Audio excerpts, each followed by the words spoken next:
ബീച്ചിലെ ഒരു വൈകുന്നേരം. കൊല്ലം ബീച്ചാണ്.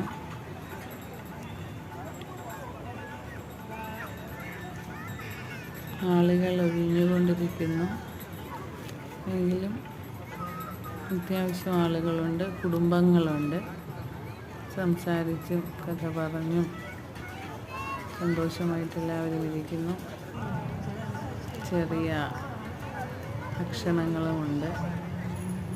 വിഷമയമാണെന്നൊക്കെ എല്ലാവരും പറയുമെങ്കിലും വല്ലപ്പോഴുമൊക്കെ ഒരു സന്തോഷം. ഇരിക്കാനുമൊക്കെ നല്ല സ്ഥലമുണ്ട്. ഒരു ചെറിയ ഗാനമേള അവിടെ നടക്കുന്നുണ്ട്. എന്തുകൊണ്ടും ഒരു ഉന്മേഷം, സന്തോഷം.